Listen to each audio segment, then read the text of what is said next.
In the early hours of May 14th, 1983, in Orange County, California, Officers Sterling and Sergeant Howard were on patrol along the San Diego freeway when they noticed a brown Toyota Celica driving erratically.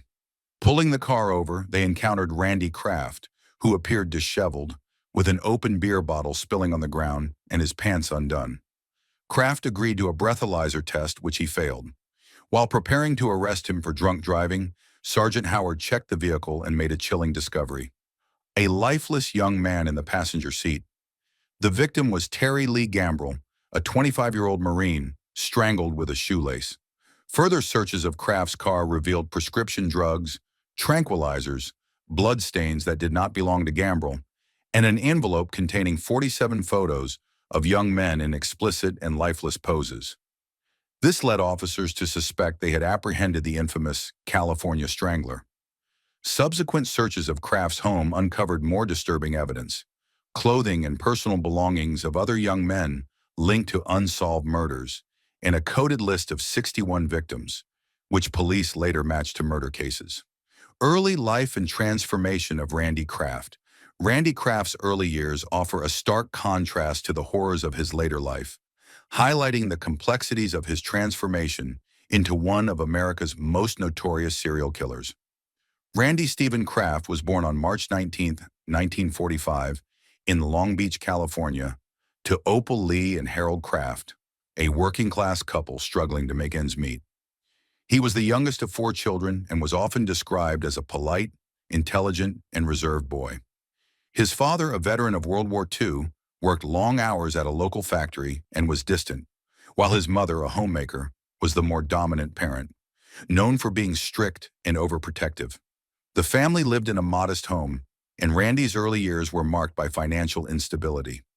Despite this, his childhood was not marred by overt violence or abuse, unlike many other serial killers. Neighbors and teachers recalled him as a bright and well-behaved student, though somewhat shy and introverted.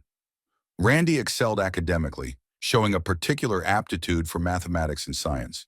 He attended Long Beach Polytechnic High School, where he was involved in extracurricular activities and seemed to thrive socially.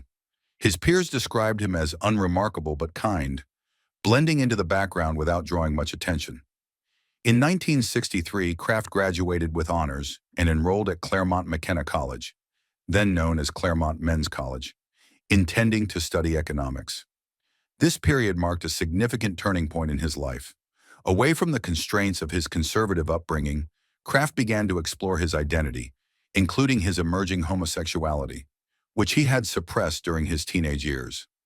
At Claremont, Kraft's academic performance initially remained strong. However, his newfound freedom led to a more hedonistic lifestyle. He joined the Young Republicans and participated in political activism, but his dedication to academics waned as he became increasingly drawn to the vibrant social scene of the 1960s. It was during this time that Kraft started frequenting gay bars in Laguna Beach in Los Angeles, embracing his sexual orientation in an era when homosexuality was still widely stigmatized. While this newfound liberation was personally affirming, it also seemed to coincide with darker tendencies. Friends from this period recalled Kraft as charming and witty, but noted his growing interest in power dynamics and control in his relationships, traits that would later manifest in his crimes. By 1966, Kraft's academic trajectory began to falter. He started drinking heavily and using recreational drugs, leading to his expulsion from the Young Republicans for erratic behavior. Despite this, Kraft managed to graduate with a degree in economics in 1968. Following his graduation, Kraft joined the United States Air Force, a decision that surprised many who knew him. He trained as a computer technician and was stationed at Edwards Air Force Base in California. Initially, Kraft thrived in the structured environment, earning commendations for his technical skills. However, his time in the military was short-lived. In 1969, Kraft was discharged on the grounds of medical unfitness, officially due to unspecified reasons. Unofficially, it was widely believed that his superiors discovered his homosexuality, which was incompatible with military service at the time. This discharge left Kraft feeling humiliated and rejected, amplifying his resentment and detachment from the societal norms. After leaving the Air Force, Kraft returned to Long Beach, where he began working as a bartender and bartender's assistant. It was during this time that his destructive patterns began to emerge. He frequented gay bars and clubs, where he gained a reputation as a smooth talker and charismatic figure. However, Kraft's interactions became increasingly manipulative and predatory. By the early 1970s, Kraft had begun to act on his sadistic fantasies, targeting young men he perceived as vulnerable. His intelligence and charm allowed him to lure victims easily, and his familiarity with Southern California's highways and remote areas provided the perfect backdrop for his crimes. Kraft's transformation from a reserved, studious child into a calculating killer highlights a complex interplay of societal rejection, personal identity struggles, and latent psychological tendencies. While his early life showed no overt signs of violence or malice, the seeds of his later crimes were sown in his experiences of alienation, rejection, and a desire for control. A chilling reminder of how personal struggles can spiral into unimaginable darkness. After completing college and serving in the military, where he faced accusations of inappropriate behavior, Randy Kraft began leading a double life. In the early 1970s, he held various jobs, but his personal life took a dark turn. During his free time, Kraft started frequenting gay bars in Southern California, where his behavior grew increasingly aggressive. Kraft often befriended young men, typically hitchhikers, military personnel, or individuals he met in bars. At first, his interactions seemed sociable and unthreatening. However, these encounters soon escalated into violence. Kraft developed a pattern of luring victims into his car, often using alcohol or drugs to incapacitate them. His modus operandi involved a chilling combination of manipulation and brutality. The victims were subjected to extreme violence, often including torture, before being killed. Kraft's methods were disturbingly methodical, and he seemed to take calculated steps to cover his tracks. Over time, the number of his victims grew, as did the level of sophistication in his crimes. Authorities later linked him to a horrifying tally of murders, with his actions showing a disturbing lack of remorse or empathy. Despite his growing body count, Kraft managed to maintain a facade of normalcy in his day-to-day life, further highlighting the chilling duality of his personality. It was only a matter of time before his violent tendencies would lead to his eventual capture. Randy Kraft's crimes revealed a horrifyingly distinctive pattern that investigators later used to link him to his victims. His murders followed a chillingly methodical approach, marked by specific rituals and a calculated level of cruelty. Kraft's signature became one of the most critical aspects of his criminal profile. Kraft's typical victims were young men, often in their late teens or 20s, many of whom were hitchhikers, military personnel, or individuals he encountered at bars and clubs. He was adept at gaining their trust, often offering them rides, drinks, or companionship. Once he had lured them into his car, Kraft would drug them, usually with alcohol laced with sedatives, rendering them unable to resist his assaults. The violence he inflicted was extreme and often included forms of torture. Many of his victims bore signs of sexual assault, and the injuries suggested prolonged suffering before death. Kraft's methods of killing varied, including strangulation, asphyxiation, and other brutal means. This variety made it initially challenging for authorities to connect the murders, as they lacked an immediately obvious modus operandi in terms of the method of death. What truly set Kraft apart was his disturbing attention to detail and the sense of control he exerted over the crime scenes. He often left his victims' bodies in carefully chosen locations, such as remote highways, canyons, or other secluded areas. The positioning of the bodies often appeared deliberate, adding to the eerie nature of his crimes. Perhaps the most haunting aspect of Kraft's crimes was the discovery of a handwritten list that investigators believe cataloged his victims. Dubbed the Scorecard, this cryptic document contained vague descriptions and coded references that corresponded to known murders. For example, entries like Marine Head BP, or EDM, were later matched to specific victims and the circumstances of their deaths. The scorecard suggested that Kraft kept meticulous records of his kills, viewing his victims as mere entries in his macabre tally. This chilling combination of calculated planning, brutal execution, and the maintenance of a personal record of his murders painted Kraft as a highly organized and remorseless killer. It was these consistent patterns that eventually enabled law enforcement to connect his crimes and bring him to justice, ending his reign of terror. Throughout Randy Kraft's years of terror, there were instances where potential victims narrowly avoided becoming his next target. These close calls not only underscore the calculated and manipulative nature of his actions, but also highlight the randomness of survival in encounters with such a dangerous predator. Despite these near misses, Kraft continued his killing spree undeterred, adapting his methods and refining his ability to avoid detection. One notable escape involved a young man who accepted a ride from Kraft but managed to flee after sensing danger. Kraft was known for his charm and ability to put his victims at ease, but in this case, the man became suspicious when Kraft's behavior turned unsettling. After noticing signs of drugging or manipulation, the man seized an opportunity to escape, likely saving his own life. Such encounters often went unreported or were dismissed as isolated incidents, which allowed Kraft to continue his spree without raising significant alarms. Another potential victim recounted an eerie encounter where Kraft offered him a ride late at night. While nothing overtly threatening occurred during their interaction, the man later recognized Kraft's face in media reports following his arrest. This chilling realization highlighted how easily Kraft could blend into society and mask his true intentions. Despite these close encounters, Kraft continued to operate with a terrifying level of efficiency. His ability to evade capture was partly due to the era's limited communication between law enforcement agencies.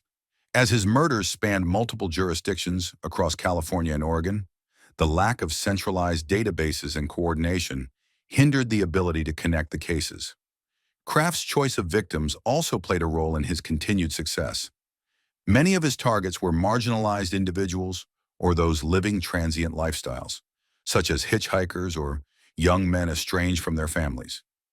These factors often meant delayed reports of their disappearances or a lack of immediate suspicion when they vanished. In several cases, Kraft became brazen in his actions, leaving bodies in more conspicuous locations. Despite this, his cunning and meticulous nature kept him steps ahead of law enforcement. He took calculated risks, confident in his ability to charm his way out of suspicion or avoid leaving behind traceable evidence. These escapes and continued murders reveal the chilling duality of Randy Kraft. On one hand, he was a highly intelligent and organized individual capable of maintaining a facade of normalcy. On the other, he was a cold, remorseless killer who thrived on the thrill of taking lives.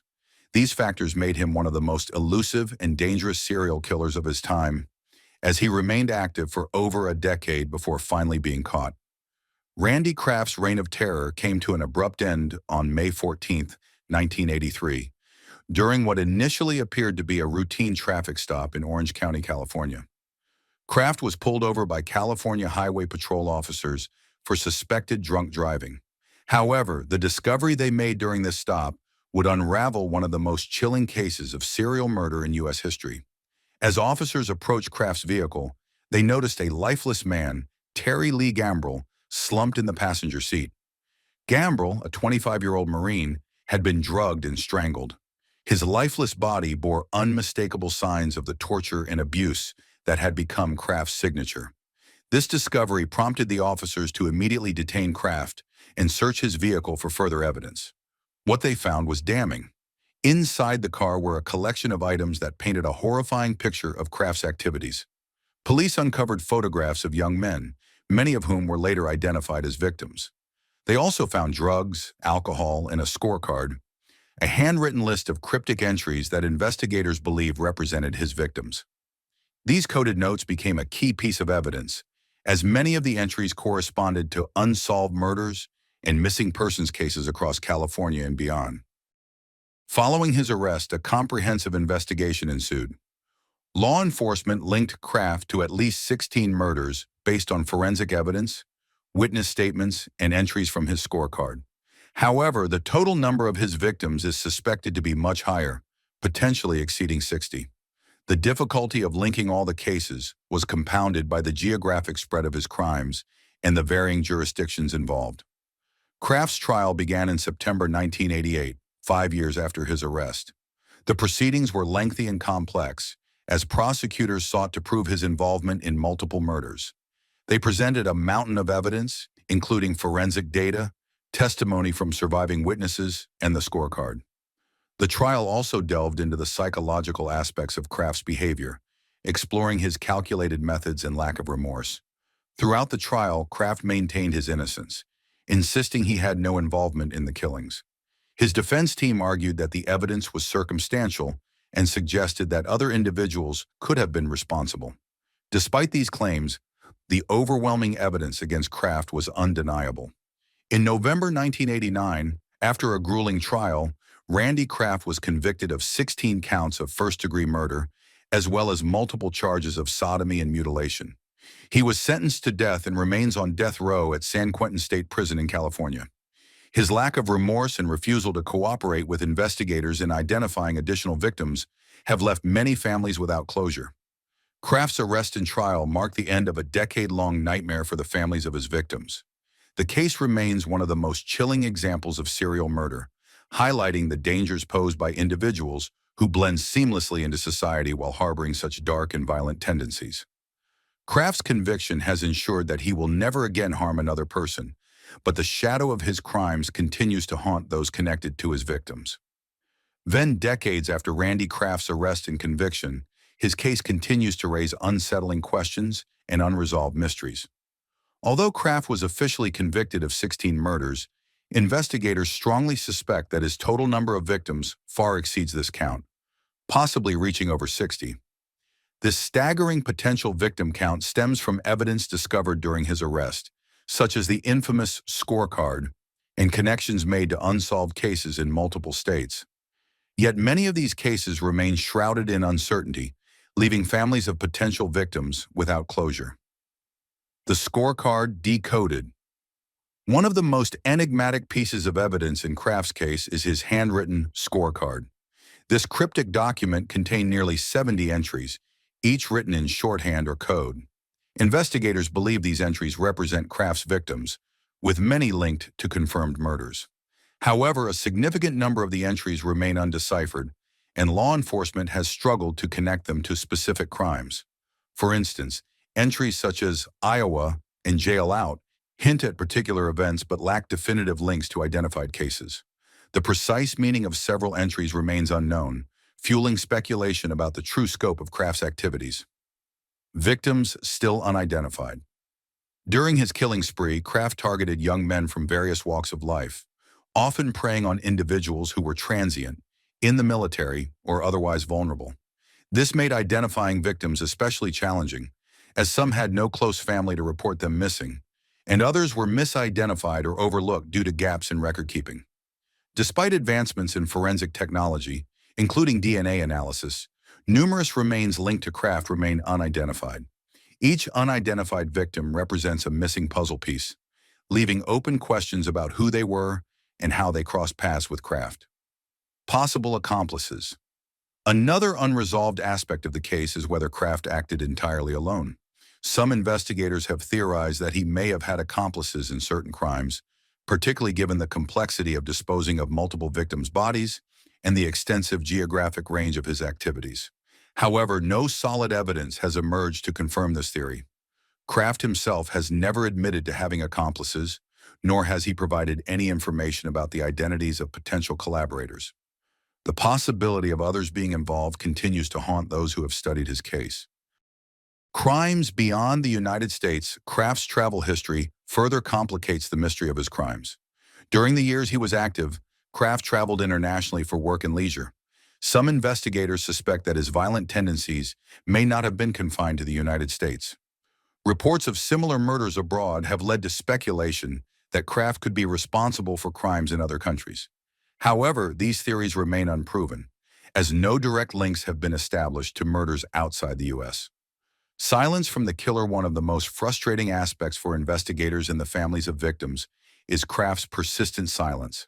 Since his conviction, Kraft has refused to confess to any additional murders or to provide details that could help solve cold cases. This refusal has hindered efforts to bring closure to the families of his suspected victims. His apparent lack of remorse and unwillingness to cooperate suggest a desire to retain control over his narrative, keeping the full extent of his crimes a dark secret. Unanswered questions. The ongoing mysteries surrounding Randy Kraft leave an enduring impact on the field of criminal investigation. How many lives did he truly take? What do the undeciphered entries on the scorecard mean? Did he have accomplices, or was he solely responsible for his crimes? While Kraft remains on death row, these questions linger, reminding us of the chilling depths of human depravity and the challenges of unraveling such complex cases. For the families of the unidentified victims, the hope for answers remains, as advances in forensic science and investigative techniques continue to offer a glimmer of possibility for resolving these haunting mysteries.